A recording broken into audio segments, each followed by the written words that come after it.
On est toujours en train d'expliquer quelques introductions à propos du tawhid. Avant de commencer à expliquer Mufid al-Mustafid, on avait commencé à expliquer le sujet de l'excuse par ignorance. Et on avait cité quelques preuves du Coran qui nous prouvent justement que l'ignorance n'est pas considérée comme une excuse dans ce qui concerne les bases de l'islam, le tawhid et le shirk. Le verset suivant, ya ikhwa, Allah Azza wa Jalla dit أَفَمَنْ زُيِّنَ لَهُ سُوءُ عَمَلِهِ فَرَآهُ حَسَنًا فَإِنَّ اللَّهَ يُضِلُّ مَنْ يَشَاءُ وَيَهْدِي مَنْ يَشَاءُ فَلَا تَذْهَبْ نَفْسُكَ عَلَيْهِمْ حَسَرَاتٍ إِنَّ اللَّهَ عَلِيمٌ بِمَا يَصْنَعُونَ. Allah Azza wa Jalla dit dans le verset 8 de Sourate Fatir, le verset 8 de Sourate Fatir, celui à qui on a embelli sa mauvaise action au point qu'il la voit belle, mais Allah égare qui il veut et guide qui il veut, que ton âme ne s'attriste pas pour eux, Allah est parfaitement savant de ce qu'il fabrique. Au pluriel. Allah est parfaitement savant de ce que les mushrikoun fabriquent. Donc, dans ce verset, Allah subhanahu wa ta'ala dit أَفَمَنْ زُيِّنَ لَهُ سُوءُ عَمَلِهِ celui à qui nous avons embelli sa mauvaise action.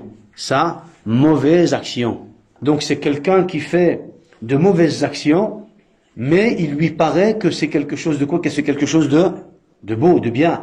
أَفَمَنْ زُيِّنَ لَهُ سُوءُ عَمَلِهِ.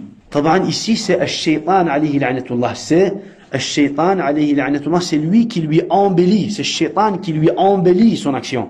C'est Shaytan qui lui embellit sa mauvaise action. Ou bien, les janadiqa, les ulama, les bala'im qui leur embellissent leurs mauvaises actions, ya ikhwa. Su'u amalihi. Est-ce que le fait, la question qu'on doit se poser, est-ce que le fait qu'il considère ou qu'il voit sa mauvaise action comme quelque chose de bien est une excuse pour lui? Non, c'est pas une excuse. Est-ce que le fait qu'il voit sa mauvaise action comme quelque chose de bien, est-ce que c'est considéré comme une excuse pour lui? C'est pas considéré comme une excuse pour lui. C'est ça qu'on doit comprendre du verset. C'est quelqu'un qui fait al-haram, c'est quelqu'un qui fait de mauvaises actions et il croit bien faire. Est-ce que, la question qu'on lui pose, la question qu'on va poser, est-ce que le fait qu'il croit bien faire est une excuse pour lui? Non. Ce verset est une preuve que le fait de croire bien faire n'est pas une excuse auprès d'Allah Azza wa Jal. أَفَمَنْ زُيِّنَ لَهُ سُوءُ عَمَلِهِ الشَّيْطَانُ يُزَيِّنُ لَهُ. Celui à qui le diable lui a embelli sa mauvaise action. Lui, il croit bien faire, mais Ash-Shaytan alayhi la'natullah lui a embelli son action. Est-ce que cela est une excuse? Est-ce que le fait qu'il croit que son action est quelque chose de bien est une excuse pour lui auprès d'Allah Azza wa Jal? Non. C'est pour cela que ça c'est le premier point. Pour chaque verset, on va citer quelques points. Le deuxième point, c'est pour cela que dans l'aqida, al-ibratu bima wafaqa al-waqi'. Al-ibra, ce qu'on prend en considération, c'est ce qui va convenir à la réalité. Dans l'aqida, ce qu'on va prendre en considération, c'est le jugement d'Allah Azza wa Jal et la réalité de l'application. Ce n'est pas ce que l'homme va penser ou va avoir comme pensée lors de ses applications. Donc ça c'est quoi? C'est al-ibratu fi al-aqida ou bien al-ibratu fi usul ad-din. C'est quoi? C'est bima wafaqa al-waqi', bima wafaqa hukm Allah Azza wa Jal. Si auprès d'Allah Azza wa Jal ce qu'il fait c'est considéré comme du shirk, khalas, il est considéré comme mushrik. Même si lui il pense bien faire. Si ce qu'il fait en réalité auprès d'Allah Azza wa Jal c'est considéré comme du kufr akbar, comme du shirk akbar, il est considéré kafir, il est considéré mushrik, même si lui croit bien faire. Pourquoi? Parce qu'il y a une règle dans l'aqida, dans l'islam. Il y a une règle qui nous dit que tout ce qui est en relation avec l'aqida, c'est en fonction de quoi? De la réalité de l'acte, et non en fonction de la pensée de la personne. Il pense bien faire, le jugement n'est pas relié à ses pensées. Le jugement est relié à quoi? À la réalité de l'acte. S'il fait du shirk, si l'acte qu'il est en train de faire est considéré comme du shirk auprès d'Allah Azza wa Jal, c'est en fonction de cela qu'on va juger de son acte et qu'on va juger de lui-même. Le troisième point, encore une fois en fonction, par rapport au verset qu'on vient de citer, أَفَمَنْ زُيِّنَ لَهُ سُوءُ عَمَلِهِ.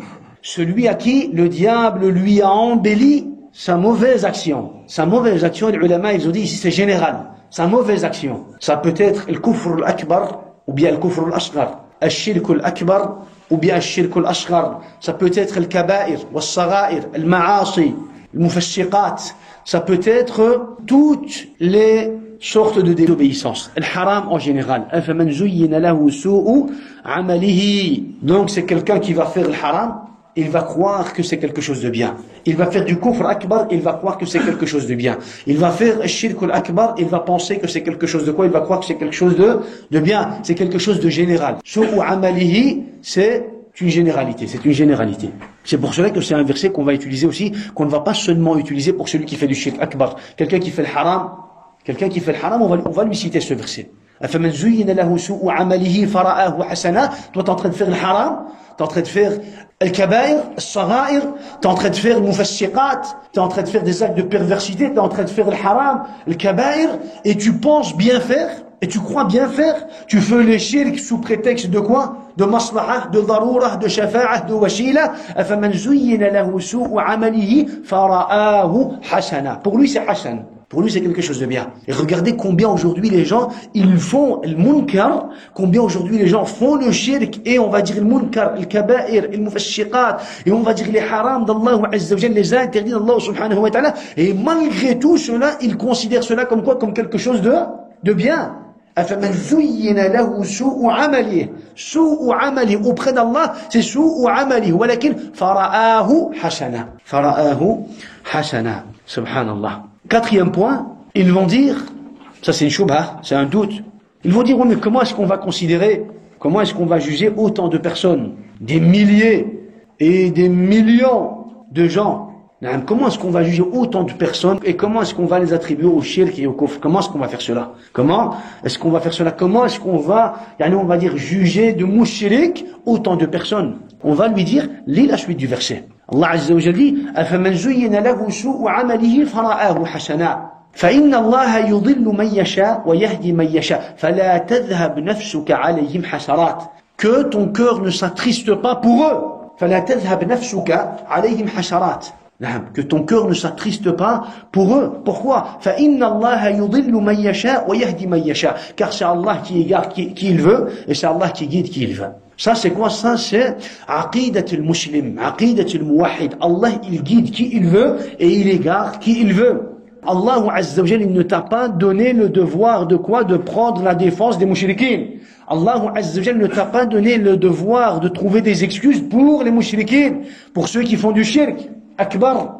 Pour ceux qui commettent le kufr akbar, Allah Azza wa Jalla il ne t'a pas donné le devoir de quoi? Le devoir de chercher des excuses et des moyens pour pouvoir sauver les mushrikines ou pour prendre la défense des mushrikines. Allah Azza wa Jalla il ne t'a pas ordonné cela et il ne t'a pas confié cette tâche. Allah Azza wa Jalla il t'a donné le devoir de quoi? De croire que c'est lui qui guide qui il veut et c'est lui qui égare qui il veut. فإن الله يضل من يشاء ويهدي من يشاء. Donc, فلا تذهب نفسك عليهم حسرات.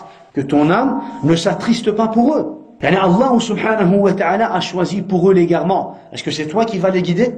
Est-ce que l'homme peut guider une autre personne? Est-ce qu'on peut guider nous? Est-ce qu'on peut guider les gens? On ne peut pas guider les gens. Notre guidance ne se limite qu'à l'explication de la religion. On peut expliquer la religion, on peut expliquer la religion, on peut expliquer le droit chemin, on peut expliquer le kitab ou le sunnah, walakin, on ne peut pas mettre la guidance dans les cœurs des gens. C'est ce qu'Allah Azza wa Jalla veut dire. فَلَا تَذْهَبْ نَفْسُكَ عَلَيْهِمْ حَسَرَاتٍ. Ne t'attriste pas parce qu'ils ont choisi le kufr. Que ton âme ne s'attriste pas parce qu'ils ont choisi le shirk. Que ton âme ne s'attriste pas parce qu'ils ont voulu le chemin de Nar Jahannam, parce qu'ils font le shirk akbar et parce qu'ils ont choisi le shirk akbar. Pourquoi? Parce que le musulman, lui, il a une croyance qui dit فَإِنَّ اللَّهَ يُضِلُّ مَنْ يَشَاءُ وَيَهْدِي مَنْ يَشَاءُ. Al-Hadi huwa Allah tabaraka wa ta'ala. Donc tu n'as pas la possibilité de contester quoi? De contester la décision d'Allah subhanahu wa ta'ala. Tu n'as pas la possibilité de quoi? De contester la décision d'Allah subhanahu wa ta'ala. Si Allah Azza wa Jalla a décidé de guider telle personne va trouver la guidance. Et si Allah a décidé d'égarer telle personne ne va pas trouver la guidance. Même si tu lui expliques des dizaines et des centaines et de milliers de fois la vérité et le tawhid. Donc, tu n'as pas à leur chercher des excuses. Parce que lorsque tu te mets dans une phase de leur chercher des excuses, lorsque tu commences à leur chercher des excuses, tu dois savoir que ça, c'est quoi? C'est musadim. Ça, c'est le fait de de contredire la décision d'Allah subhanahu wa ta'ala. Allah azza wa jalla a égaré ces gens-là, et toi tu cherches à quoi? Tu cherches à contredire la décision et la volonté d'Allah subhanahu wa ta'ala. Tu n'as pas le droit. Tu n'as pas le droit. Allah azza wa jalla a égaré ces gens-là, et Allah subhanahu wa ta'ala t'a donné la guidance. Suis-toi le chemin de la guidance et suis-toi les ordres d'Allah azza wa jalla et remercie Allah subhanahu wa ta'ala pour la guidance qu'il t'a donnée. Le fait d'être reconnaissant, ya ikhwa, pour la guidance qu'Allah azza wa jalla nous a donnée, c'est un des devoirs les plus importants sur le musulman. Être reconnaissant. On aurait pu être comme les mouchriquines. Ils ne connaissent ni tawhid, ni la ilaha illallah, ni tarout, ni al-nafi wal-ithbat, ni le sens réel de la ilaha illallah Muhammadur Rasulullah. Ils vivent, mais sans religion, sans avoir d'objectif, sans comprendre la réalité de cette vie, sans comprendre la réalité du message d'Allah azza wa jalla. C'est pour cela que si Allah azza wa jalla t'a guidé, sois reconnaissant et suis le chemin d'Allah subhanahu wa ta'ala. Sois reconnaissant et fais ce qu'Allah subhanahu wa ta'ala t'a ordonné. Ne commence pas à chercher des excuses à gauche à droite. Pourquoi? Pour prendre la défense des mouchriquines, pour prendre la défense des mouchriquines. Pourquoi? Parce que ça c'est comme le fait de contredire. C'est comme le fait de contredire la décision d'Allah subhanahu wa ta'ala. أَفَمَنْ زُيِّنَ لَهُ سُوءُ عَمَلِهِ فَرَآهُ حَسَنًا. Ceux à qui le diable leur a embelli leurs mauvaises actions, au point où ils ont vu, où ils considèrent leurs actions comme quoi? Comme quelque chose de bien. Que ton cœur ne s'attriste pas pour eux, car c'est Allah qui égare qui il veut, et c'est Allah qui guide qui il veut. Autour de toi, tu vois des gens, même des gens proches, des gens de ta famille, des amis, des connaissances, qui ont choisi le shirk, qui ont choisi autre que le tawhid. Ils n'ont pas choisi la ilaha illallah. Comme on l'a dit auparavant, c'est imma muslim ou imma mushrik. Il n'y a pas une troisième possibilité. Imma il est muslim, mu'min, muwahid, imma il est kafir, mushrik, zindir. Vous savez, c'est imma muslim ou imma muwahid. Al-qishmatu thuna'iyya. Al-qishmatu thuna'iyya. Donc, toi, Allah subhanahu wa ta'ala, il ne t'a pas donné le devoir de commencer à chercher des excuses pour un tel ou pour une telle. Allah subhanahu wa ta'ala, il t'a ordonné de quoi? De comprendre cette religion comme Allah te l'a ordonné. Allah, il ne t'a pas ordonné de commencer à chercher des excuses pour les mouchriquines et de prendre la défense des mouchriquines. Non. فَلَا تَذْهَبْ نَفْسُكَ عَلَيْهِمْ حَشَرَاتٍ. Allah azza wa jalla, il ne t'a pas donné la possibilité de quoi? De te rendre triste pour eux. Pourquoi? Parce que c'est Allah qui guide qui il veut. Et c'est Allah qui égare qui il veut. Toi, tu vas expliquer, le prophète, alayhi salatu wassalam, il a expliqué à son propre oncle, Abu Talib. Abu Talib qui a pris la défense du prophète alayhi salatu wassalam pendant des années et des années. Il a pris des décisions en la faveur du prophète. Quand les mouchrikoun de la Mecque ont boycotté le prophète, que le prophète a dû se retirer dans Shi'ab Abi Talib dans le désert, Abu Talib a décidé pour le prophète. Et il a dit, puisque Muhammad doit se retirer dans le désert, on va tous retirer avec lui dans le désert.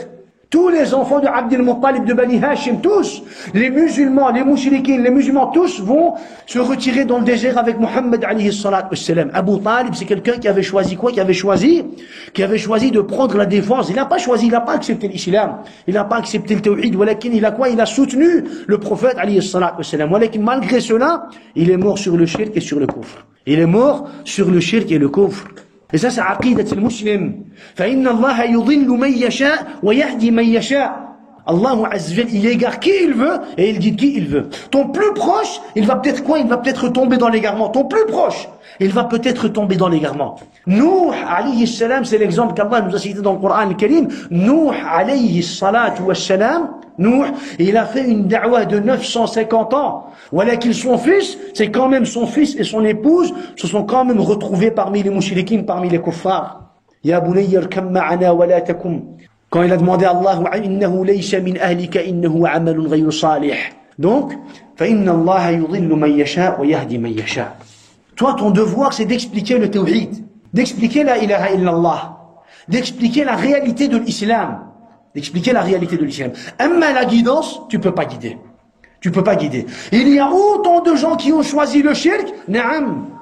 Ne t'attriste pas pour cela, parce que c'est Allah qui guide qui il veut et il égare qui il veut.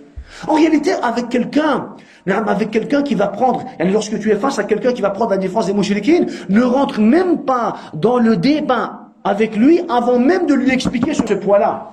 Avant même de lui expliquer ce point-là, tu lui dis, toi, tu t'attristes pour les mouchriquines, toi, tu veux prendre la défense des mouchriquines, toi, tu cherches des arguments et des excuses pour les mouchriquines, ne fais pas cela. Allah Azza wa Jal dit, فَلَا تَذْهَبْ نَفْسُكَ عَلَيْهِمْ حَسَرَاتٍ. Ne t'attriste pas pour les mouchriquines, pour les kuffars, pour ceux qui ont choisi le shirk et pour ceux qui ont choisi l'adoration des tawarit. Pourquoi? فَإِنَّ اللَّهَ يُضِلُّ مَن يَشَاءُ وَيَهْدِي مَن يَشَاءُ. Parce que c'est Allah qui donne l'égarement et c'est Allah qui donne la guidance.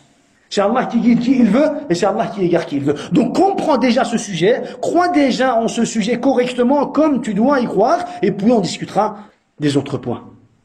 C'est pour cela que ces gens-là, ces gens-là, musadimouna, ils sont en contradiction continue avec la volonté et la décision d'Allah subhanahu wa ta'ala, subhanallah. Il commet du shirk. Dans notre religion, quelqu'un qui commet du shirk, il ne peut pas être musulman. Walakin, il veut quand même rendre cette personne musulmane. Il veut quand même rendre cet homme ou cette femme musulman ou musulmane. Il est en contradiction, il n'accepte pas la volonté d'Allah. Il n'accepte pas qu'Allah a égaré cette personne. Et c'est pas à toi de décider pour cette personne, c'est Allah qui décide pour cette personne. Et c'est Allah qui décide pour toutes les personnes. Subhanallah. Tamam. Le point suivant, ya ikhwa, c'est plus ou moins en relation avec ce point. أَفَمَنْ زُيِّنَ لَهُ سُوءُ عَمَلِهِ فَرَآهُ حَسَنًا كَالْكُفَّارِ وَالْفُجَّارِ. Celui qui va faire de mauvaises actions, celui qui va faire de mauvaises actions et qui va voir ses actions comme quelque chose de bien, quelque chose qui le rapproche d'Allah Azza wa Jal, il dit c'est comme qui? C'est comme les kuffars et les fujjar. C'est pour ça qu'on a dit que c'est une généralité. Ça peut être du shirk akbar, comme ça peut être du kufr akbar, comme ça peut être le kaba'ir. Le kaba'ir. Il dit, ya'maluna a'malan shayyi'ah, ils font de mauvaises actions. Ils font de mauvaises actions. Ils font de mauvaises actions et ils pensent en même temps qu'ils font de bonnes choses. Ils font du shirk, walakin maslaha. Ils font du shirk, walakin shafa'a. Ils désignent des intermédiaires entre eux et Allah Azza wa Jal dans l'invocation, dans le shafa'a, dans l'invocation, et puis ils nomment cela, ils pensent qu'ils sont en train de faire de bonnes choses et ils nomment cela shafa'a, l'intercession. Ils font du shirk et ils disent ça c'est pour la maslaha des musulmans. Ça c'est pour la maslaha des musulmans. On va lui dire tu peux appeler cela comme tu veux. Le jugement n'est pas basé selon tes explications et selon tes avis et tes pensées. Le jugement est basé sur quoi? Sur la réalité de l'acte. Ce que tu es en train de faire c'est du shirk, donc tu es mushrik. Point. Allah Azza wa Jalla dit أَفَمَنْ زُيِّنَ لَهُ سُوءُ عَمَلِهِ فَرَآهُ حَسَنًا. Ces mauvaises actions, il les voit comme quelque chose de bien. Est-ce que le fait de voir ces actions comme quelque chose de bien est une excuse? Non. Pourquoi? Parce qu'Allah Azza wa Jalla dit أَفَمَنْ زُيِّنَ لَهُ سُوءُ عَمَلِهِ فَرَآهُ حَسَنًا. أي أَفَمَنْ كَانَ هَكَذَا قَدْ أَضَلَّهُ اللَّهُ. Quelqu'un qui est dans cette situation, qu'Allah a égaré. Quelqu'un qui est dans cette situation et qu'Allah Azza wa Jalla a égaré. أَلَكَ فِيهِ حِيلَةٌ. أَلَكَ فِيهِ حِيلَةٌ. Est-ce que tu peux trouver une solution pour le guider? Hila. C'est un moyen. Est-ce que tu peux lui trouver une solution pour le guider? Subhanallah. Il utilise ce terme. Et il dit, est-ce que tu peux, toi, lui trouver une excuse, un moyen pour le guider? Tu ne peux pas trouver cela. La hilata laka fihi. Le point suivant, ya ikhwa, أَفَمَنْ زُيِّنَ لَهُ سُوءُ عَمَلِهِ فَرَآهُ حَسَنًا. Zuyina, c'est un verbe qui provient, à la base c'est zayyana. Et le nom c'est quoi? C'est at-tazyin. At-tazyin, c'est tahsinu ma laysa bihasan. At-tazyin, c'est le fait de considérer quelque chose comme bien, c'est le fait de considérer quelque chose qui n'est pas bien comme quelque chose de bien. Ça c'est tazyin. Tahsinu ma laysa bihasan.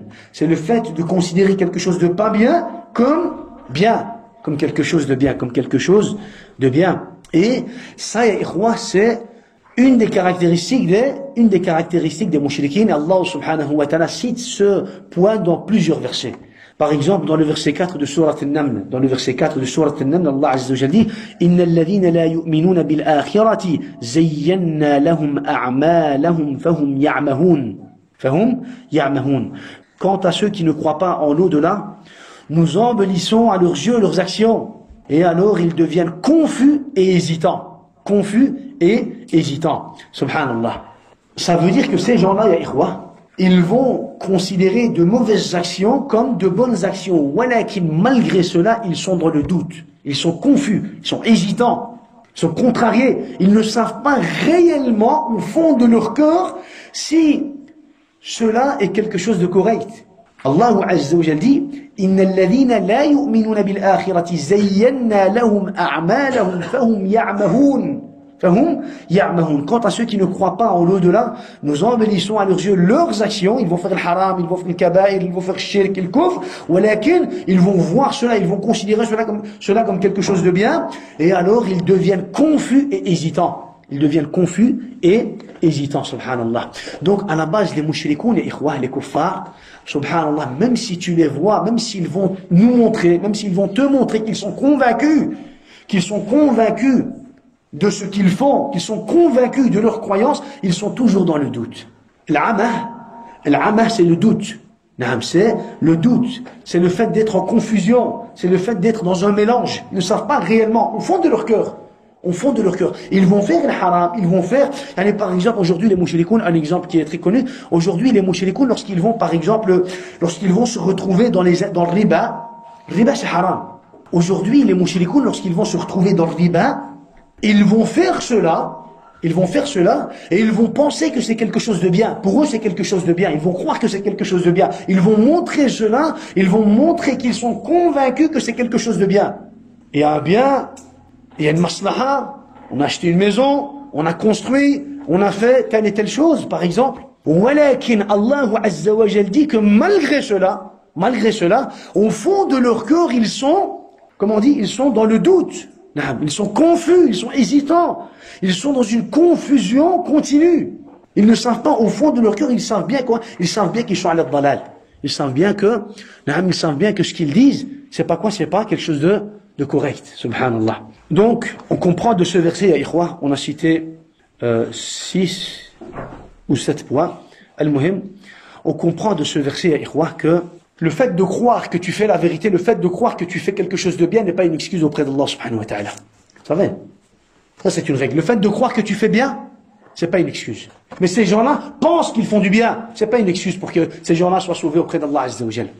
Ces gens-là pensent qu'ils sont en train de se rapprocher d'Allah azza wa jal lorsqu'ils sont en train de faire ce genre d'application, le shirk et le kufr, par exemple. C'est pas une excuse. Ces gens-là pensent qu'en faisant cela, ils vont pouvoir faciliter l'islam et ils vont pouvoir faciliter, on va dire quoi, la vie aux musulmans. C'est pas une excuse. Pourquoi? Parce qu'en fin de compte, ils font quand même du shirk. Donc c'est un verset qui est clair, ikhwa. C'est un verset qui est clair comme les deux premiers versets qu'on a déjà expliqués auparavant. Et subhanallah, à la base, dans l'islam, ikhwa, quand on veut parler d'un sujet, si on a un seul dalil, c'est suffisant pour nous. Pourquoi? Pour prouver la réalité de quoi? De ce jugement. Si l'ignorance n'est pas considérée comme une excuse, Et on a déjà cité 2 versets. Et voilà le 3e verset.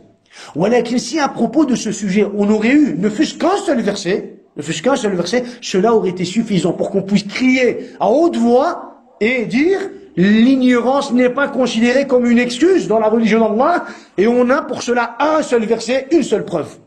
C'est suffisant. Pour le musulman, le fait qu'il y ait un seul délit, une seule preuve qui touche le sujet ou à propos du sujet, c'est suffisant pour le musulman. Mais le munafiq et le zindiq, lui, il va pas avoir assez. Il va dire, oh, mais ici, le verset, comment est-ce qu'on a compris le verset? Comment est-ce que tu as compris le verset? C'est pas comme ça qu'on doit comprendre le verset. Et il va te ramener des shubuhat, il va te ramener des shahwat. Ouais, mais comment on va pas appliquer ce verset sur des millions de gens ou des milliers de personnes? Comment est-ce qu'on va faire? Ça fait.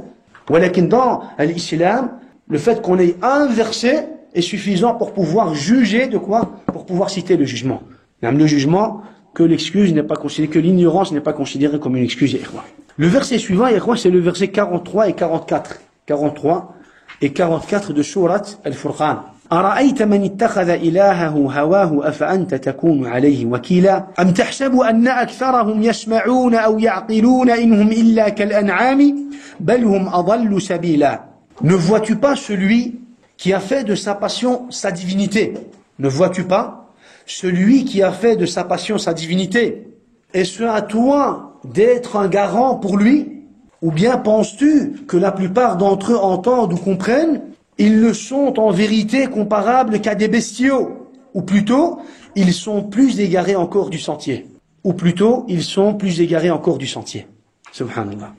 Le premier point, ya ikhwa, on a plusieurs versets dans lesquels Allah subhanahu wa ta'ala ils jugent des mouchriquines qu'ils sont des bestiaux et même plus pires que des bestiaux.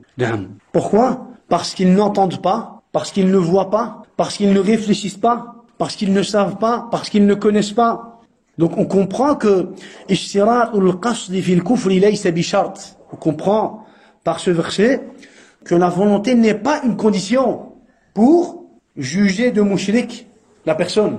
La volonté, c'est pas une condition. On comprend de ce verset que la volonté du shirk, la volonté n'est pas considérée comme une condition en ce qui concerne le kufr et le shirk akbar. Le kufr et le shirk akbar. Ces gens-là, Allah subhanahu wa ta'ala, il nous dit, ces gens-là ne comprennent pas, ils ne voient pas, ils ne réfléchissent pas, ils n'entendent pas, mais malgré tout, ceux-là, ils sont kuffar, mushrikoun. Subhanallah. Allah subhanahu wa ta'ala, il compare les mushrikoun à des bestiaux. Ils n'entendent pas, ils ne voient pas, ils ne comprennent pas, ils ne réfléchissent pas, ils n'ont aucune science, ils n'ont aucune volonté, mais malgré cela, ils sont mushrikoun. Cela voudrait dire qu'en réalité, la volonté n'est pas une condition en ce qui concerne le shirk et le kufr. Il n'est pas censé vouloir commettre le shirk pour qu'on puisse le considérer comme mushrik. Il n'est pas censé vouloir le kufr pour qu'on puisse le considérer comme kafir. Vous savez pourquoi? Parce qu'ils nous disent, ouais mais ces gens-là ils comprennent pas. Quand on va commencer à parler d'un shirk par exemple, on va dire ça c'est du shirk. Qu'est-ce qu'ils vont dire? Premier point, celui qui prend la défense des mouchriquines, qu'est-ce qu'il va dire? Oh mais ces gens-là ils comprennent pas. Ces gens-là comprennent pas que ça c'est du shirk. Ces gens-là ils comprennent pas que ça c'est du shirk. Ces gens-là ils ne voient pas que ça c'est du shirk. Ces gens-là ils n'entendent pas. Pour eux ils ne considèrent pas cela comme du shirk. Ils ne comprennent pas cela. On va dire non. Comme des bestiaux qu'Allah Azza wa Jalla a cité dans le Coran al-Karim. Ils sont même plus pires et plus égarés que les bestiaux. Allah subhanahu wa ta'ala nous dit qu'ils n'entendent pas, ils ne voient pas, et malgré cela, ils sont mouchriquines, et encore plus pires que les bestiaux.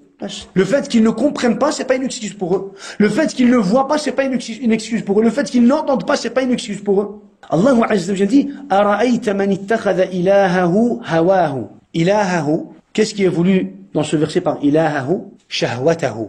Tu mets ilahahu, shahwatahu. Sallallahu alayhi wa sallam. Ilahahu ay shahwatahu. Ne vois-tu pas celui qui a fait de sa passion sa divinité? Ilahahu, ce qui est voulu dans le verset ilahahu, c'est quoi? C'est shahwatahu.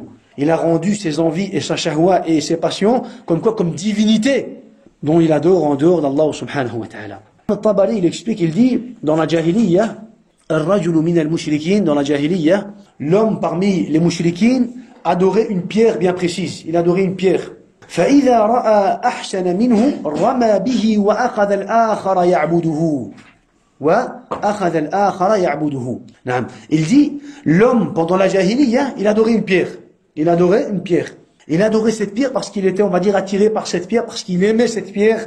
C'était une belle pierre pour lui. Lorsqu'il voyait, ce mouchrik, lorsqu'il voyait une autre pierre, plus belle, plus attirante, qu'est-ce qu'il faisait? Il jetait sa pierre autre part, et il prenait cette nouvelle pierre et il adorait cette nouvelle pierre. Et il adorait cette nouvelle pierre. Il choisissait selon quoi? Il choisissait selon ses envies et ses passions et sa shahwa et son hawa. Il choisissait. Et c'est pour cela qu'Allah Azza wa Jalla a révélé ce verset. Ara'ayta man ittakhadha ilahahu hawa. N'as-tu pas vu celui qui a fait de ses passions, de ses envies, de sa shahwa, une divinité dont il adore en dehors d'Allah Azza wa Jalla? Une fois il adore cette pierre, une fois il adore une autre pierre, une fois il adore encore une autre statue. Subhanallah. C'est comme aujourd'hui, tu le vois, il va commettre du shirk auprès d'une tombe parce qu'il va considérer le mort qui est enterré à cet endroit comme un wali min awliya illah, et puis il va se retrouver dans une autre secte, et il va se diriger vers une autre tombe. Il va se retrouver par après dans une autre secte, il va adorer, on va dire, une autre tombe, il va se diriger vers une autre tombe.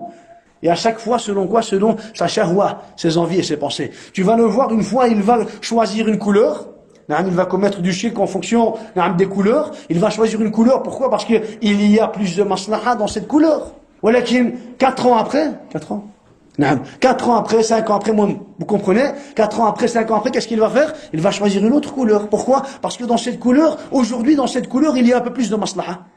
Aujourd'hui, dans cette couleur, il y a un peu plus de maslaha. Un certain temps après, il va choisir encore une autre couleur. Pourquoi? Ces gens-là, ils ont rendu leur shahwa, leur passion, leurs envies, ils ont transformé leurs envies en des divinités qu'ils adorent en dehors d'Allah subhanahu wa ta'ala. Subhanallah. Le troisième point, Allah Azza wa Jalla dit, أَفَأَنْتَ تَكُونُ عَلَيْهِ وَكِيلًا أَفَأَنْتَ تَكُونُ عَلَيْهِ وَكِيلًا. الإمام الطبري il dit أفأنت تكون عليه وكيلا يا محمد حفيظا في أفعاله مع عظيم جهله Est-ce que c'est toi? Est-ce toi qui va être garant pour lui malgré sa grande ignorance? Est-ce toi qui va être garant pour lui malgré sa grande ignorance? Donc il a une grande ignorance et malgré cela il est kafir. Pourquoi? Parce qu'il a rendu sa shahwa et ses passions comme divinité en dehors d'Allah subhanahu wa ta'ala. C'est vrai. Ya ikhwa, les ulama d'Ahl Sunnah wal Jama'a, parmi les caractéristiques de Ahl Sunnah wal Jama'a, c'est quoi? C'est que les ulama ont dit, ils sont éparpillés dans le temps et dans les endroits. Les ulama d'Ahl Sunnah wal Jama'a, ou même pas les ulama, les musulmans qui suivent le chemin d'Ahl Sunnah wal Jama'a, et même les savants d'Ahl Sunnah wal Jama'a, ils sont éparpillés dans le temps, et ils sont éparpillés au niveau des pays, des endroits, des continents, où ils se rassemblent tous dans la même aqidah. Ils ont tous la même aqidah. Les ulama qui ont vécu, on va dire, en Asie, en Afrique, je veux dire encore dans d'autres pays, al-muhim, ils se rassemblent tous dans la même aqidah. Ils se rassemblent tous dans la même aqidah. Et ça, c'est une des particularités de quoi? De ce chemin, du chemin d'Ahl Sunnah wal Jama'a. Amma quand tu vois, par exemple, le Mu'tazila, le Mu'tazila, c'est une école. De le Mu'tazila, il y a eu le Jahmiya qui est sorti. Le Jahmiya, c'est une secte qui est apparue, on va dire, avec l'I'tizal. Après, les Mu'tazila, ils ont continué, ils ont été bloqués à un moment donné, ils ont plus, on va dire, et puis, les Asha'ira sont apparus. Parce que l'Asha'ira est la continuité de quoi? De Mu'tazila, l'Asha'ira. Et puis, entre-temps, il devait avoir, on va dire, une autre secte qui va apparaître, le Maturidi, l'Asha'ira qui s'est emparé, on va dire, des pays où on parlait la langue arabe, et le Maturidi qui s'est emparé des pays où il n'y avait pas la langue arabe. Al-Muhim, quand tu compares le Maturidi avec le Mu'tazila, c'est pas pareil. Ils ont de différentes croyances. Amma les ulama d'Ahl Sunnah wal Jama'a, le Muhaddith, l'imam al-Bukhari, le Mufassir, l'imam al-Tabari, al-Faqih, l'imam Malik, ou je veux dire, et tu rassembles tous les hufaz, les ulama d'Ahl Sunnah wal Jama'a, ils ont tous la même aqidah. Tous la même aqidah. Subhanallah.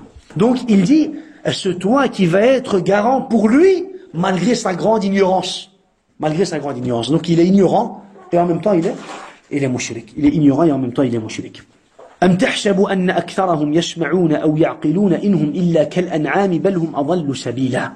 Ou bien penses-tu que la plupart d'entre eux entendent ou comprennent? Tu penses qu'ils entendent et qu'ils comprennent? Pourquoi Allah dit ça? Pour dire qu'ils n'entendent pas et ils ne comprennent pas. Pour dire qu'ils n'entendent pas et ils ne comprennent pas. Subhanallah. C'est pour cela que la règle nous dit mujarrad sama' al-Qur'an al-Karim huwa iqamat al-hujja. Mujarrad sama'. Juste le fait d'entendre le Qur'an al-Karim. Entendre le Qur'an al-Karim, c'est considéré comme quoi? Comme iqamat al-hujja. Il n'est pas obligé de comprendre. Il n'est pas obligé. La compréhension n'est pas une condition pourquoi? Pour qu'on puisse le considérer comme quoi? Comme mushrik, comme quelqu'un. Non, il doit comprendre, non. Allah subhanahu wa ta'ala, dans ce verset, il nous dit, Am tahsabu anna aktharahum yasma'una aw ya'qilun. Penses-tu que la plupart d'eux entendent et comprennent? Ils n'entendent pas, ils ne comprennent pas. Toi, tu leur récites le Coran al-Karim, khalas. Ils ont entendu wa'budullaha wa la tushriku bihi shay'a. Khalas, iqamat al-hujja, il a été fait. Ils ont entendu le Coran al-Karim, khalas, iqamat al-hujja a été fait. Même s'ils n'ont pas compris en réalité, même s'ils n'ont pas entendu les vrais sens, même s'ils n'ont pas compris, khalas, iqamat al-hujja a été fait. Allah subhanahu wa ta'ala, il juge ces gens-là, qu'ils sont mushriks, ils ont fait de leur passion une divinité qu'ils adorent en dehors d'Allah azza wa jal. Tu veux être garant malgré leur ignorance. Tu veux être garant malgré leur ignorance. Et puis en plus de cela, Allah azza wa jal, ils sont mushriks malgré qu'ils n'entendent pas et malgré qu'ils ne comprennent pas. Malgré qu'ils n'entendent pas et malgré qu'ils ne comprennent pas. Donc ça nous montre quoi? Ça nous montre que l'ignorance n'est pas considérée comme quoi? Comme une excuse. L'ignorance. Ils n'entendent pas, ils ne comprennent pas, ils sont ignorants. Malgré cela n'est pas une excuse pour eux auprès d'Allah subhanahu wa ta'ala. Inhum illa kal an'ami. Subhanallah. Allah y rajoute. Inhum illa kal an'am. Pourquoi? Parce que l'an'am, لا تعقل ما يقال لها ولا تفقه. الإمام الطبري dit الأنعام لا تفهم. الأنعام, et encore, الأنعام ne comprennent pas. Les bestiaux, ils ne comprennent pas ce que tu leur dis. J'y encore parce qu'aujourd'hui, depuis tout le temps, il y a des animaux qui comprennent. Vous savez, on va citer le verset, on va dire le verset suivant, où là, je veux dire, il y a un sens en plus. Il dit, pourquoi? Parce que les animaux, à la base, ils ne comprennent pas.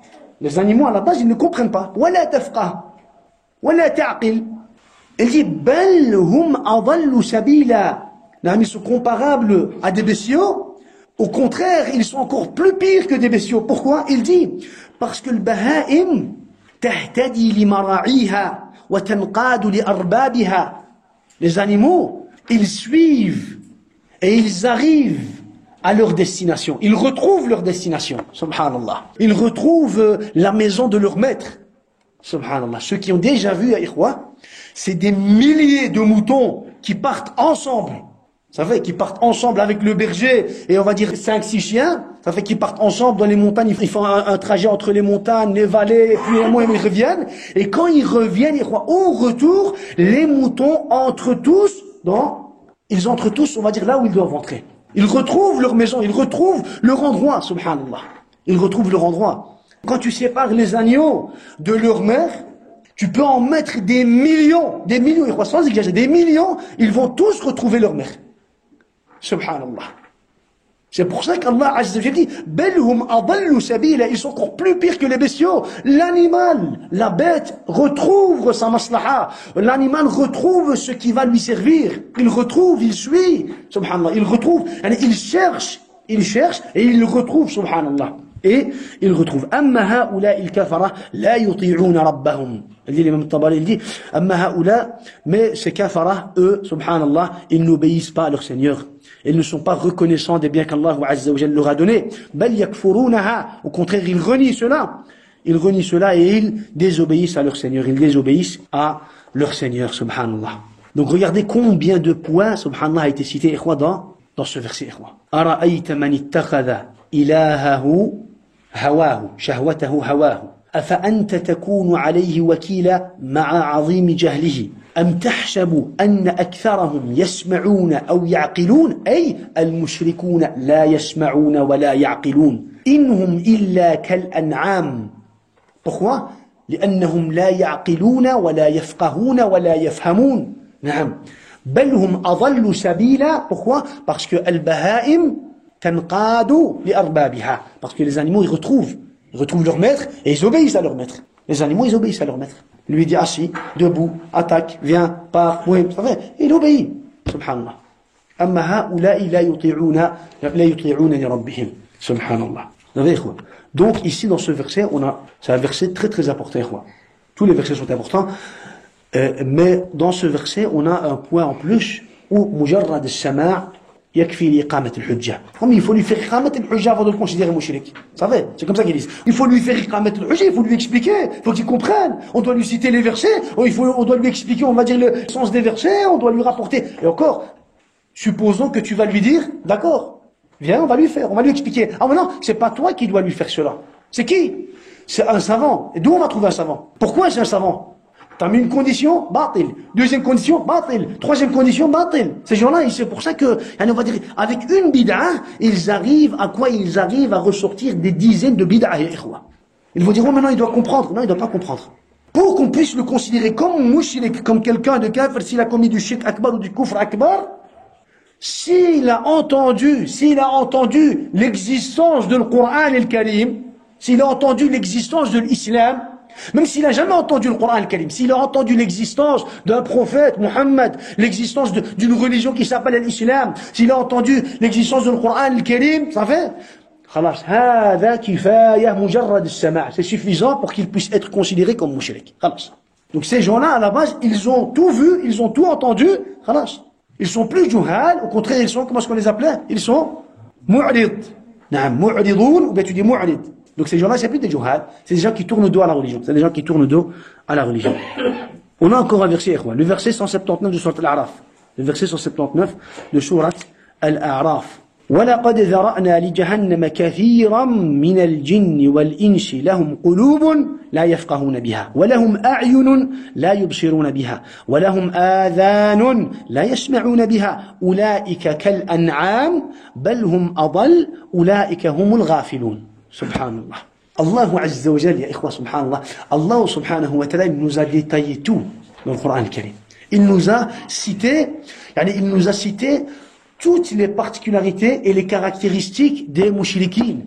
Ça sert à rien de venir prendre la défense des mouchriquines. Les mouchrikoun de la deuxième classe. Ils cherchent à quoi? Ils cherchent à défendre et à argumenter pour les mouchriquines de la première classe. Ça sert à rien. Allah subhanahu wa ta'ala nous a déjà tout expliqué dans le Coran al-Karim.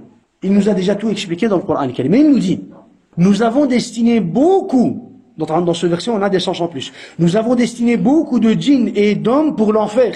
Ils ont des cœurs, mais ne comprennent pas.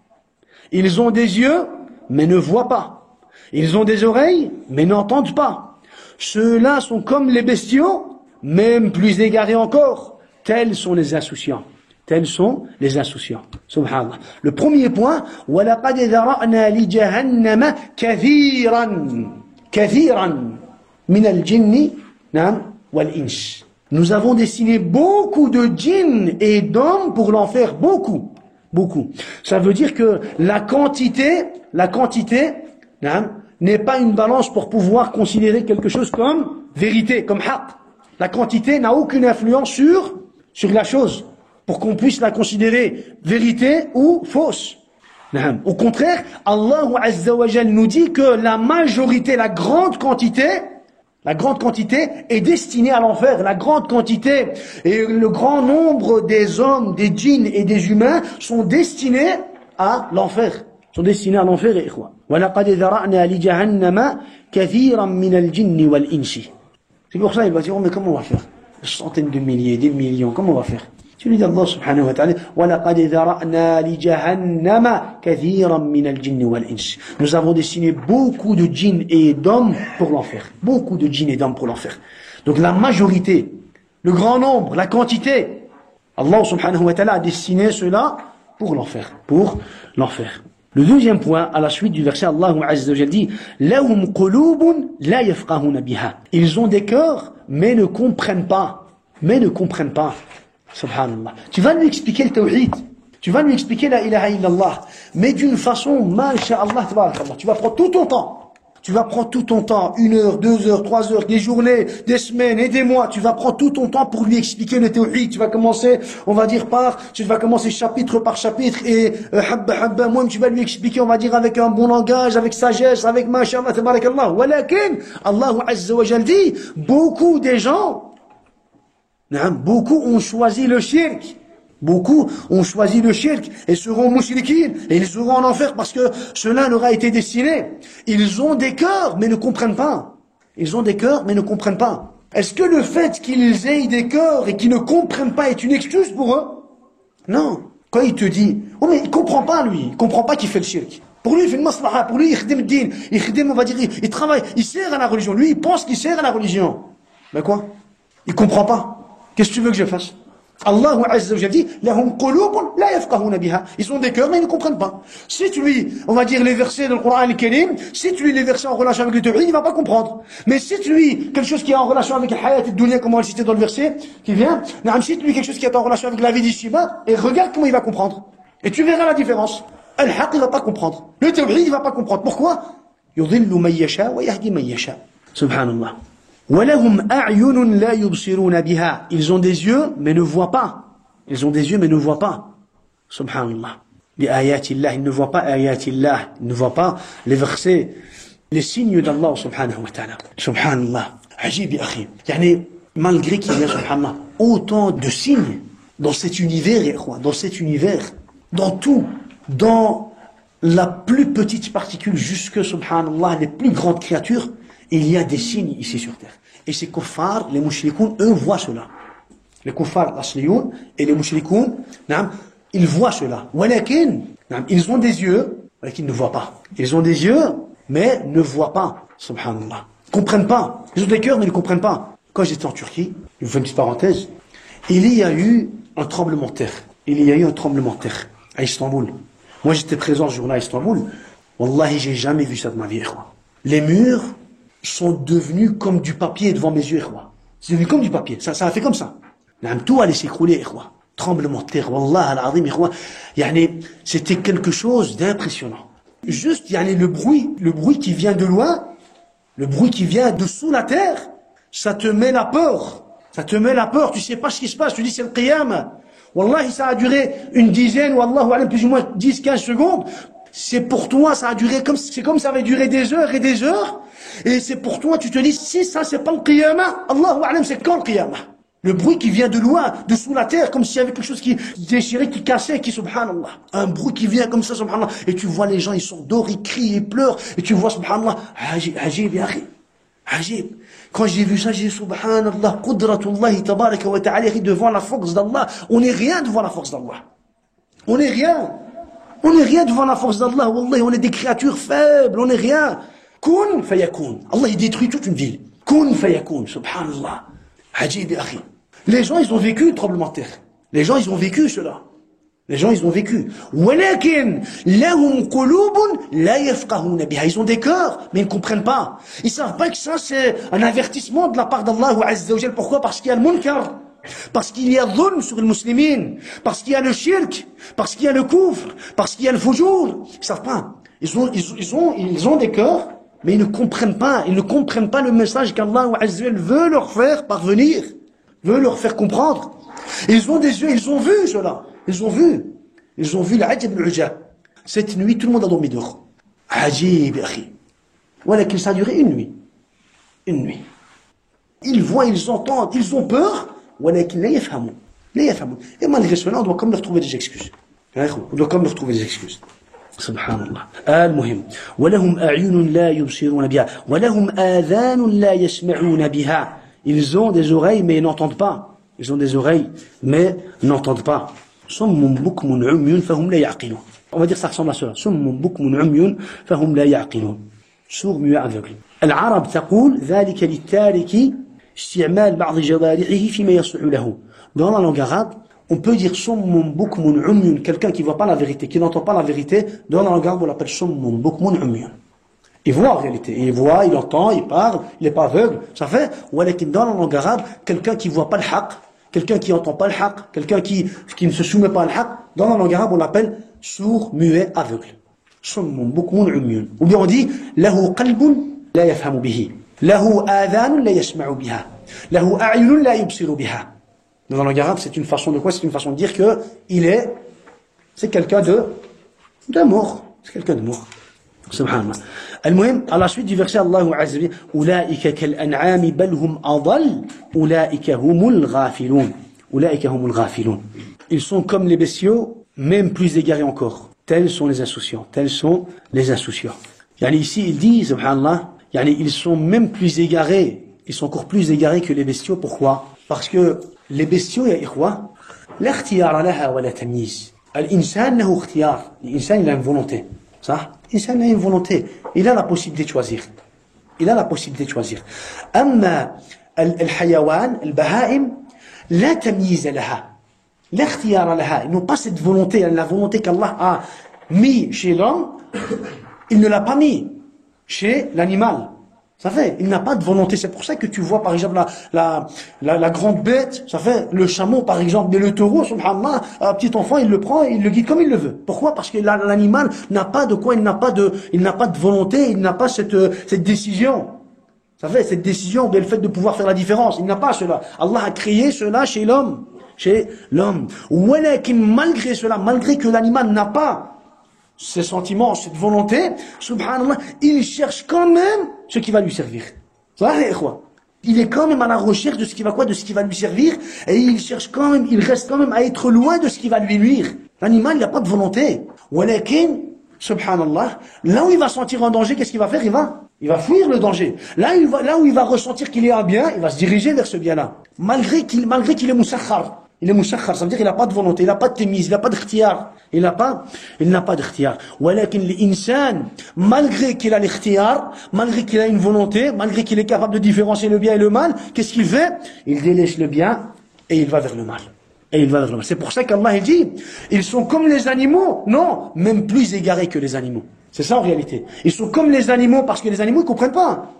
Ils n'ont pas de volonté. Non, ils sont plus égarés que les animaux. Pourquoi? Parce que les animaux, ils n'ont pas de volonté. Mais malgré cela, ils cherchent quand même. Ils veulent quand même le bien. Et ils restent quand même loin du mal. Mais l'insan, malgré qu'Allah lui a donné quoi? Il lui a donné une volonté. Il se dirige quand même malgré cela vers le mal. Ulaika humul ghafilun. Ulaika humul ghafilun. Tels sont les insouciants. Tels sont les insouciants.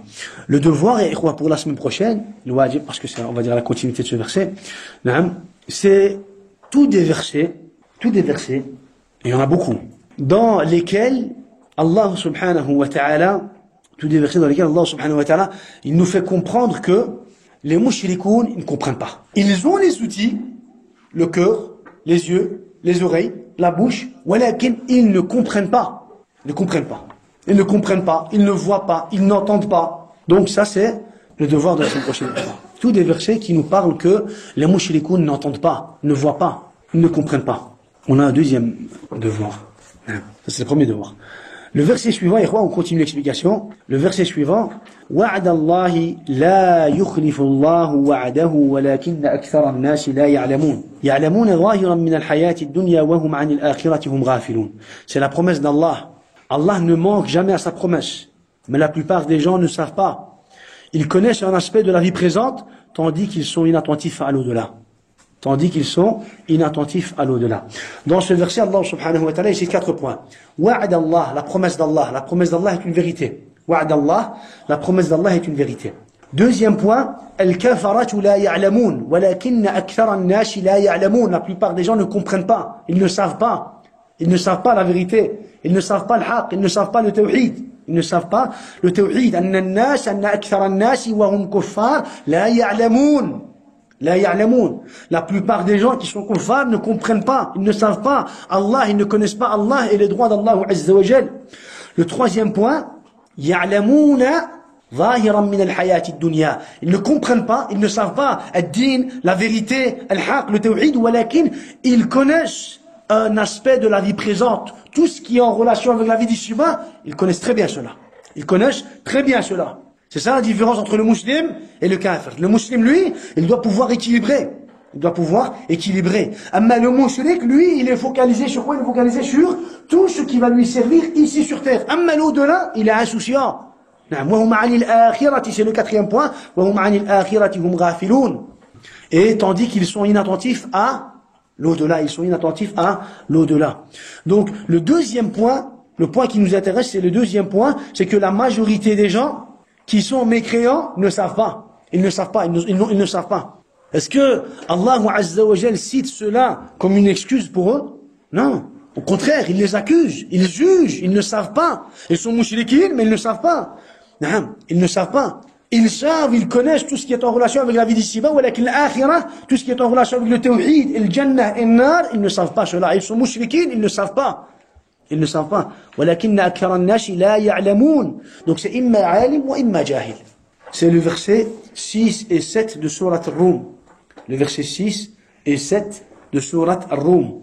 Donc c'est imma alim ou imma jahil. Comme on l'a dit. C'est imma muslim, kafir, c'est la même chose. Imma il est alim, imma il est jahil. Le musulman, le musulman, s'il veut être musulman, la personne, l'homme, s'il veut être musulman, il doit savoir, il doit être alim, il ne peut pas être jahil. Parce que s'il est jahil, il ne peut pas mettre en application quelque chose dont il ignore. Comment toi tu veux vivre le tawhid? Tu ignores le tawhid. Tu sais pas ce que ça veut dire la ilaha illallah. Tu sais pas les conditions de la ilaha illallah, les nécessités de la ilaha illallah. Comment tu veux appliquer l'islam? Comment tu vas appliquer l'islam? Donc il est imma alim, imma il est jahil. Le jahil, il peut pas être musulman. Le jahil, son ignorance, c'est la cause de son kufr et de son shirk. C'est pas l'excuse de son shirk. C'est ça la différence. C'est ça la différence, ikhwan. Et taban, ce verset, ikhwan, ce verset, comme tous les autres versets qu'on a cités, c'est des versets qui sont quoi? C'est des versets qui sont toujours muhkam. C'est des versets qui sont toujours muhkam. Parce que tout ce qui est en relation avec la aqida et avec le tawhid, c'est toujours muhkam, ya ikhwan. Vous savez? Tout ce qui est en relation avec le tawhid, c'est pour ça que par exemple, même le sujet de tawhid, l'asma wa sifat, les noms et les attributs d'Allah Azza wa Jal, parce que les mubtadi'a, qu'est-ce qu'ils ont dit? Les mubtadi'a, ils ont dit non, ça c'est min al-mutashabihat, ou min al-mushtabihat. Ils ont dit ça, c'est des sujets mutashabih. Allez, c'est des sujets autour desquels il y a quoi? Il y a des ambiguïtés. ولكن tout ce qui est en relation avec l'aqida, que ce soit tawhid al-rububiyya, uluhiyya ou l'asma ou sifat, tout ce qui est en relation avec le tawhid, c'est considéré comme muhkam et on peut même dire ahkam ou muhkam. Donc tout ce qui est en relation avec le tawhid, quand tu vas parler avec quelqu'un, tu dois lui dire, ça c'est la première question que tu lui poses. Tu lui dis, le sujet dont on va parler, est-ce que c'est un sujet qui est muhkam ou bien c'est un sujet qui est mutashabih? Tu dois se mettre d'accord. Il y a plusieurs questions parmi les questions que tu lui poses. Tu lui dis le sujet qu'on va parler, est-ce que c'est un sujet qui est muhkam ou alors est-ce que c'est un sujet qui est mutashabih? S'il te dit que c'est un sujet qui est mutashabih, tu lui dis, dans la da'wah des prophètes, وَلَقَدْ بَعَثْنَا فِي كُلِّ أُمَّةٍ رَسُولًا أَنِ اعْبُدُوا اللَّهَ وَاجْتَنِبُوا الطَّاغُوتَ, dans la da'wah des 124 000 prophètes, il ne peut pas y avoir de quoi de sujet qui touche les bases de l'islam, les bases de la religion, et qui sont mutashabih. Donc, ma'as-salam. Tu le renvoies. Tu lui dis le fait que tu considères le tawhid et les bases de l'islam et les bases de l'iman, le tawhid et les bases de la ilaha illallah comme un sujet d'ambiguïté, un sujet mutashabih, cela est suffisant pour que je puisse te considérer comme kafir. Et tu le renvoies. S'il te dit muhkam, tu lui poses la question, que veux-tu dire ou qu'est-ce qu'on doit comprendre quand on dit muhkam? Qu'est-ce que les savants comprenaient lorsqu'ils disaient ça c'est un sujet qui est muhkam, ça c'est un dalil qui est muhkam? Qu'est-ce qu'ils comprenaient? Qu'il n'y a pas droit à Qul. À quoi?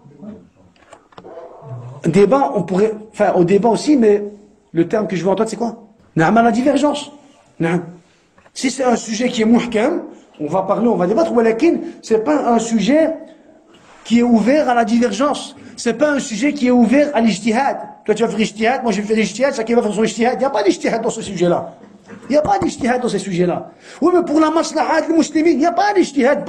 Wa'budullah wa la tushriku bihi shay'a. Oui, on sait bien que ça c'est du shirk, walakin pour la maslaha, il n'y a pas de maslaha, il n'y a pas d'ijtihad. Si tu sais que ça c'est du shirk, tu dois t'en écarter, tu dois t'en désavouer. Wesh. Si c'est muhkam, si tu as accepté que c'est muhkam, ça veut dire qu'on n'a pas le droit à la divergence et on n'a pas le droit à l'ijtihad. On n'a pas le droit à l'ijtihad. Pourquoi? Parce que c'est une mas'ala qui est maqtou' ad-dalala ou maqtou' al-thubut. Ça veut dire quoi maqtou' ad-dalala ou maqtou' al-thubut?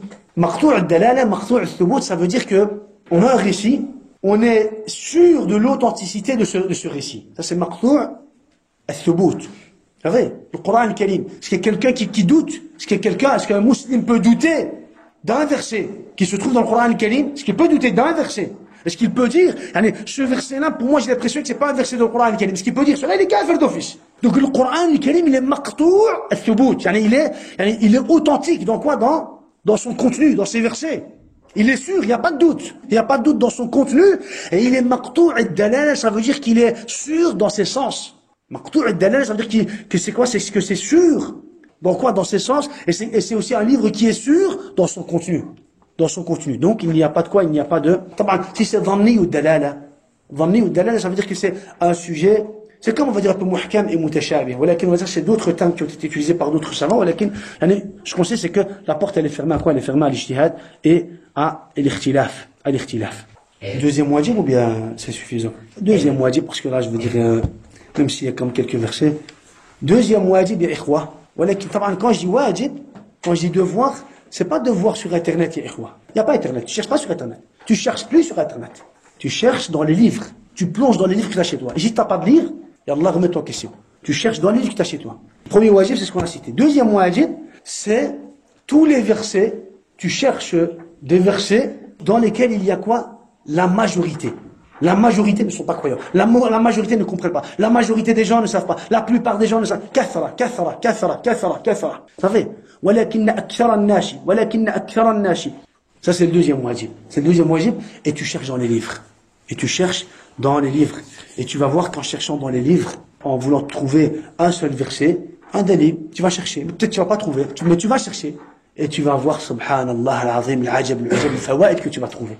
Le verset qu'on a expliqué, وَهُمْ يَحْسَبُونَ أَنَّهُمْ يُحْسِنُونَ صُنْعًا. Le verset d'Ali Imran qu'on avait expliqué auparavant, en regardant dans un livre de tafsir, mais pour un autre verset, je suis tombé, on va dire, je suis revenu sur ce verset parce que il me redirigeait vers le verset d'Ali Imran, et c'est un peu qu'on n'avait pas cité la dernière fois. وَهُمْ يَحْسَبُونَ أَنَّهُمْ يُحْسِنُونَ صُنْعًا. Il dit, ils sont égarés dans leurs œuvres, mais ils pensent bien faire. Ils pensent bien faire, subhanallah. Il dit, ils sont dans un égarement, et ils pensent qu'ils sont sur la bonne voie. Il dit, être sur l'égarement, c'est déjà un égarement, mais penser malgré cela, malgré ton égarement, malgré l'égarement, penser que tu es sur la vérité, c'est dalalun ziyadatan ala dalal. Il dit c'est un égarement au-dessus, c'est un égarement encore plus que l'égarement de la personne. Il est dal et il croit qu'il est sur le droit chemin.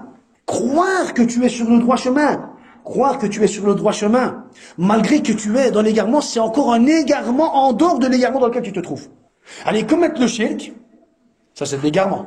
Mais ils pensent, en plus de cela, qu'ils sont sur la bonne voie, on va dire sur le droit chemin. Le fait qu'ils pensent qu'ils sont sur le droit chemin, c'est un égarement en plus de leur premier égarement. Dalalun fawqa dalal. Vous savez? Et c'est pour cela que, pourquoi je dis ça? Pour dire que, quand tu vas regarder, tu vas passer du temps à chercher, à lire, à trouver des dalils, tu vas apprendre beaucoup de choses. Tu vas apprendre beaucoup de choses. Inch'Allah, bi'idhnillah. Donc, ya ikhwa, ça, subhanallah, c'est des versets qui sont muhkam. Et c'est pour cela que, quand on veut trouver la solution à un problème, ou bien quand on veut trouver la réponse à une question, on ne doit pas revenir vers la parole de Fulan et de Illan. Même est-ce qu'on doit trouver, parce qu'aujourd'hui, qu'est-ce qu'ils vont dire? Oh, mais, dernière fois, il y en a qui m'appellent. Et en fait, moi, je parle avec lui parce que je pense qu'il veut apprendre. Et lui, en fait, il cherche à débattre. Il me dit, oh, mais la volonté. Alors, je lui dis, la volonté, c'est pas une condition. La volonté n'est pas une condition. Si la volonté aurait été une condition, dans Surat Tawbah, Allah, il a dit, laqad kafartum ba'da imanikum, à ceux qui ont blagué. Ils ont blagué. Leur volonté, c'était blaguer, s'amuser. Mais Allah, il les a rendus kuffar, malgré leur volonté. Malgré leur bonne intention, leur bonne volonté, Allah, il les a rendus kuffar. Donc, la volonté, ça n'a rien à voir. Tu vas prononcer une parole, t'as pas de volonté, mais Allah, il dit, le prophète, il dit que tu vas terminer 70 ans en enfer. Vous savez, la volonté, c'est pas une condition. La volonté, c'est pas une condition. La volonté du coffre, et pas la volonté de l'acte. Mais ils comprennent pas. Ils n'arrivent pas à faire la différence entre la volonté de l'acte et la volonté de l'acte et la volonté du coffre. Alors moi, il rebondit, il revient sur le sujet de l'excuse par ignorance. L'excuse par ignorance. Ça sert à rien que je parle de l'excuse par ignorance si toi, tu ne comprends pas, si tu ne sais pas que veut dire déjà l'ignorance. Tu vois, tu parles d'une règle qu'on ne peut appliquer aujourd'hui sur les gens. Il n'y a pas d'ignorance aujourd'hui. Je dis, mais quand tu dis ignorance, tu parles de quoi? Tu parles d'un homme qui se trouve fin fond d'un désert, ou je veux dire fin fond, on va dire, d'une forêt, entre deux montagnes, dans une vallée, et il n'y a personne qui sait lui expliquer. Non, je parle, ne me parle pas d'ignorance alors. Ne me parle pas d'ignorance, parle-moi de i'rad. Parle-moi de détournement, parce qu'aujourd'hui la science, elle est partout dans ton téléphone que tu as, ou dans le téléphone de ceux que tu veux défendre. Il y a toutes les applications de din. Ils ont même eux-mêmes, on va dire, et ils les ont eux-mêmes peut-être téléchargés. On dit, mais théoriquement, en revenant, parce qu'il a compris que c'était pas, on va dire, applicable, on va dire, sur on va dire, les mouchriquins. Alors, théoriquement, il a considéré l'ignorance comme excuse pour le shirk akbar. Je lui dis, quoi? C'est un dalil, ça. Oui, mais comment on va faire dans le Coran al-Karim? Il n'y a pas de verset qui parle sur ce sujet. Je lui dis, astaghfirullah al-azim. Je lui dis, cherche, après on reparlera. Et j'ai coupé la discussion avec lui. Vous savez, ces gens-là, ils pensent que tu vas résoudre un problème avec la parole d'un savant. Tu résous pas un problème, une question qui touche les bases de l'islam, les bases de din, avec toi, ta compréhension, avec la parole de tel ou d'une telle. Tu reviens dans le Coran al-Karim, yakhi. Et dans le Coran al-Karim, Allah, il a parlé de ce sujet-là, de l'jahl, du fait de ne pas comprendre, du fait de ne pas entendre, du fait de ne pas savoir. Et Allah, il a dit que ces gens-là, malgré toutes ces caractéristiques, ils sont kuffar et ils sont mushrikin. Donc, ça, c'est quoi? C'est pour savoir que lorsqu'on veut trouver une solution à un problème, ou alors une réponse à une question, on ne revient pas vers la parole d'un savant, quoi. Ça, c'est dha'fun fil ilm. Ça, c'est une faiblesse dans la science. Même toi, même entre deux frères, quand vous voulez parler, vous savez, ou même quand toi tu veux expliquer, par exemple, tu fais la da'wah, le fait de revenir vers seulement la parole d'un savant, c'est pas suffisant. Ça, c'est une faiblesse. C'est une preuve de faiblesse au niveau de ta science. C'est une preuve de faiblesse de ta da'wah. Même si ta da'wah, c'est une da'wah qui est basée sur le kitab ou sunnah, puisque toi, tu reviens vers les paroles des savants, vers les paroles de tel ou d'une telle, c'est comme si en réalité, tu affaiblissais ou tu montrais que ta da'wah est basée sur la parole des savants, des ulama. Non, notre da'wah est basée sur le kitab ou sunnah, et dans le kitab ou sunnah, tout a été expliqué de façon détaillée. Et c'est muhkam, tout est muhkam dans le Coran ou sunnah. Mais le fait de revenir vers la parole, tu peux revenir vers la parole d'un savant pour donner un peu plus d'explications, pour dire voilà sur comment les ulama ils ont expliqué en plus, ziyadatan ala adilla, tu peux. Mais te suffire des paroles des savants, ça, ce n'est pas al-ilm, ya ikhwa. Ici, il y a seulement une shubha, vraiment, on va dire, que les mouchirikoun risquent de nous rapporter. C'est vraiment, on va dire, une petite parenthèse. Ils vont dire, ouais, mais, attention, ce que vous nous rapportez comme dalil, ce que vous nous rapportez comme preuve, c'est des preuves qui ont été révélées c'est des versets et des preuves qui ont été révélés à propos de qui? À propos des mouchirikoun et des kuffars de l'époque du prophète alayhi salatu wassalam, ceux qui n'ont pas accepté la prophétie du prophète Mohammed alayhi salatu wassalam. C'est des versets qui parlent d'Abu Jahl, Abu Lahab, Umayy ibn Khalaf. Et vous appliquez ces versets-là sur qui? Sur des gens qui ont dit la ilaha illallah Muhammad Rasulullah, qui ont accepté la prophétie de Mohammed alayhi salatu wassalam, qui prient, qui jeûnent, qui font le pèlerinage, qui connaissent même peut-être le Coran al-Karim, qui construisent des mosquées, il a akhiré. Vous ne pouvez pas, c'est incorrect. C'est incorrect. Donc on doit lui dire, je me rappelle qu'on avait expliqué ce doute de façon bien détaillée, en plusieurs chapitres, voilà qu'il ici en résumé. Donc, tu voudrais limiter, toi, l'essence de ces versets aux mouchirikoun qui ont vécu au temps du prophète, alayhi salatu wassalam. Ça c'est bâtil. Il n'y a personne qui a dit ça. Il n'y a personne qui a la règle dans la religion que les ulama ils sont mis tous d'accord, c'est que ce qu'on prend en considération, c'est la généralité des termes et des sens, et pas la cause pour laquelle le verset a été révélé. La cause pour laquelle les versets ont été révélés, c'est peut-être, on va dire, les mouchirikoun, Abu Jahl, Abu Lahab, Umayy ibn Khalaf et les tawarit de la Mecque du temps du prophète, alayhi salam, voilà qu'il se comprend en considération, c'est pas les causes, mais c'est la généralité des sens. Innahu man yushrik billah faqad harrama Allahu alayhi al-jannah. Naam, c'est un verset qui a été révélé peut-être pour Abu Jahl, walakin, au niveau du sens, c'est un verset général qu'on peut appliquer sur toutes les époques, sur toutes les générations, jusqu'à la fin des temps. Et en plus, tu lui dis, subhanallah, dans le Coran al-Karim, Allah subhanahu wa ta'ala, il nous a parlé de l'égarement des communautés. Pourquoi il nous a parlé de l'égarement des communautés? Des peuples. Le peuple de Houd, le peuple de Nuh, de Salih, de Shu'aib, vous savez, de Lut, le peuple de Moussa, et je veux dire tous les peuples, tous ces peuples. Allah subhanahu wa ta'ala, il nous parle des peuples qui ont été anéantis. Pourquoi il nous parle de cela? Si ce n'est pas pour nous avertir de ce qu'ils ont fait, si ce n'est pas pour nous menacer de vivre ce qu'Allah Azza wa Jal leur a fait vivre à cause de leur shirk et de leur désobéissance envers Allah Azza wa Jal, c'est pour ça. Allah subhanahu wa ta'ala, il veut nous avertir. Si vous faites comme ils ont fait, vous subirez ce qu'ils ont subi. C'est ça en réalité le message qu'Allah veut faire. C'est ça en réalité qu'Allah Azza wa Jal veut nous faire passer comme message. Allah subhanahu wa ta'ala, il a parlé quoi? Il nous a cité autant de quoi? Autant de communautés et autant de peuples. Pour nous dire que si on obéit, voilà les récompenses qu'on aura. Et si on désobéit, voilà le châtiment et la punition qu'on méritera. Et à propos de cela, il y a beaucoup de versets. Par exemple, le verset 45 de sourate Ibrahim. وَسَكَنْتُمْ فِي مَسَاكِنِ الَّذِينَ ظَلَمُوا أَنفُسَهُمْ وَتَبَيَّنَ لَكُمْ كَيْفَ فَعَلْنَا بِهِمْ وَضَرَبْنَا لَكُمُ الْأَمْثَالِ. Et vous avez habité les demeures de ceux qui s'étaient fait du tort à eux-mêmes. Allah subhanahu wa ta'ala, il leur dit, et vous avez habité les demeures de ceux qui s'étaient fait du tort à eux-mêmes. Il vous est apparu en toute évidence comment nous les avions traités et nous vous avons cité les exemples. Et vous avez vu clairement comment nous les avons traités, comment nous les avons anéantis. Madian, comment Allah subhanahu wa ta'ala les a anéantis. Comment Allah subhanahu wa ta'ala a anéanti le peuple de Had, le peuple de Nuh. Subhanallah. Et il vous est apparu en toute évidence comment nous les avons traités, comment nous les avons anéantis. Et nous vous avons cité les exemples. Nous vous avons cité les exemples. Il y a encore d'autres versets à propos de cette règle, Donc, ces versets-là, même si c'est des versets qui ont été révélés à l'époque du prophète, pour les mouchriquins du prophète, les termes sont généraux et c'est justement pour nous avertir. Ce n'est pas pour limiter. Ce n'est pas pour dire que les mouchirikoun à l'époque du prophète, les mouchirikoun à l'époque de Had et de Thamoud, et je veux dire, ce n'est pas pour dire qu'ils avaient ces croyances-là, c'est pour nous dire qu'ils ont fait le shirk, ils ont fait du tort, et ils ont subi tel et tel châtiment. Si vous faites tel et tel shirk, vous subirez ce qu'ils ont subi. C'est pour ça, le prophète, alayhi salam, il dit, لا تدخلوا مساكن الذين ظلموا أنفسهم إلا أن تكونوا باكين أن يصيبكم مثل ما أصابهم. Subhanallah. Le fait juste d'entrer, le fait juste de passer et de rester, de passer par là. Le prophète, il ne passait pas. Ne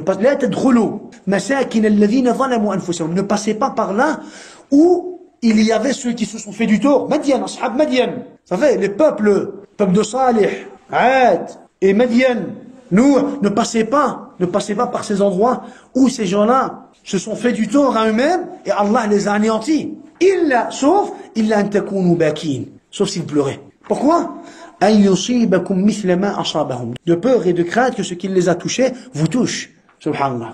Imaginez-vous ici le prophète alayhi salam, il nous avertit seulement de quoi? Il nous met en garde d'être touchés par le châtiment qui les a touchés seulement en passant par quoi? Par leur village. Si tu passes par leur village et que tu te promènes et je veux dire voilà, tu ne pleures pas, Ça fait, tu ne te rappelles pas, on va dire, du châtiment qu'Allah a fait subir à ces... Seulement le fait de passer, on va dire, dans un bon état, sans pleurer, nécessite le châtiment d'être touché parce qu'Allah leur a touché. Parce qu'Allah les a touchés. Donc, que dire donc de ceux qui vont faire ce qu'ils faisaient, ou encore plus? Les ulama, ils ont dit ici, le châtiment, il est basé sur quoi? Le châtiment, il est basé sur le fait de passer par leur village. Le fait de passer par leur village sans pleurer, sans retirer des leçons et de se remettre en question, c'est quelque chose de grave qui nécessite quoi? Le châtiment d'Allah subhanahu wa ta'ala. Que dire donc de celui qui va passer par là, ou qui ne va peut-être pas passer par là, mais qui va faire leurs actions, leurs torts, leurs shirk, leurs kufr? Que dire donc de ces gens-là? Subhanallah. Donc c'est encore quoi? C'est encore plus grave. C'est encore plus grave. Al-Muhim. On se suffit de ce qu'on a cité aujourd'hui. Inch'Allah, on continuera avec les dalils